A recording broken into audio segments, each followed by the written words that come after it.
সাগরণী হত্যা মামলার বিষয় নিয়ে ওই সময় এই কারণেই ওটা হয়তো বা আটকে দেওয়া হয়েছিল। ভিউ বিষয়টা বর্তমান সময়ের একটা প্রচলিত এবং খুব ট্রেন্ডি একটা শব্দ। সব কাজ আসলে ভিউয়ের জন্য না, কিছু কাজ তো অবশ্যই ভিউয়ের জন্য হয়।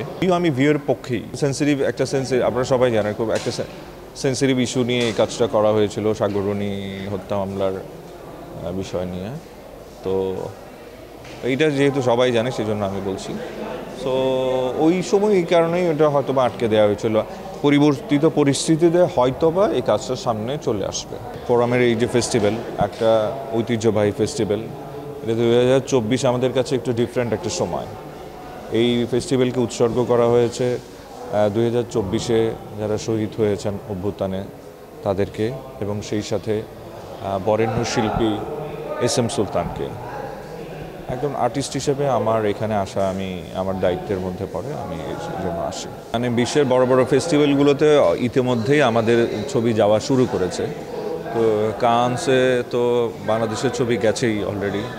কানসের মূল ফেস্টিভ্যালে আমাদের ছবি যাবে, এটা আমাদের প্রত্যাশা, এবং কোনো একদিন আমরা পাম ডিওর জিতবো এই প্রত্যাশা আমরা রাখি। এবং আমার মনে হয় যেসব ফিল্ম মেকারদের হাত দিয়ে এই যাত্রায় আমরা পৌঁছতে পারবো বলে মনে হয়, এই পথে তাদের মনে হয় কাজ শুরু হয়ে গেছে, তাদের নির্মাণ প্রক্রিয়া শুরু হয়ে গেছে, এটা আমার বিশ্বাস। কাজ তো রেগুলার যা করি সেসব চলছেই। আমার ওয়েব সিনেমা এগুলোতেই কাজ করা হয়, ফাঁকে ফাঁকে নাটকেও কাজ করা হয়, এগুলো চলছে। সামনেই রোজা, ঈদ আছে, তো কিছু কাজ হয়তো ঈদের প্রচার হবে, কিছু কাজ ঈদের পরে যাবে। আর ইন দ্য মিন টাইম আমি শুধু যে OTT ওয়েব, এর বাইরেও আমি শর্ট ফিল্মেও কাজ করি। রিসেন্ট আমি একটা শর্ট ফিল্মের কাজ শেষ করেছি, ওটার নাম হলো মৌতালি পিঠার ঘ্রাণ। ওটা বেসিক্যালি দুই বন্ধুর গল্প, একটু ইন্টারেস্টিং, বেশ ইন্টারেস্টিং।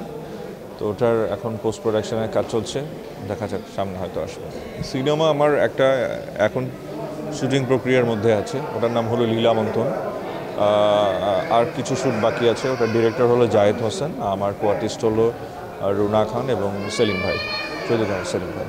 গান আসবে, গান নিয়ে আমি কিছু কাজ করছি। গানটা হলো আমার অ্যাক্টিংয়ের পেশার বাইরে গানটার প্রতি আমার প্যাশনস কাজ করে, আমার ভালোবাসা কাজ করে, গান নিয়ে আমি কাজ করব। ভিউ বিষয়টা বর্তমান সময়ের একটা প্রচলিত এবং খুব ট্রেন্ডি একটা শব্দ। আমি বলবো না যে সব কাজ আসলে ভিউয়ের জন্য না, কিছু কাজ তো অবশ্যই ভিউয়ের জন্য হয়।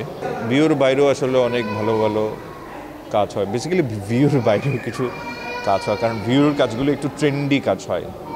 যেই ট্রেন্ডটা চলতে থাকে ভিউ কাজগুলো ট্রেন্ড ফলো করে করা হয়। আমি ভিউয়ের পক্ষেই।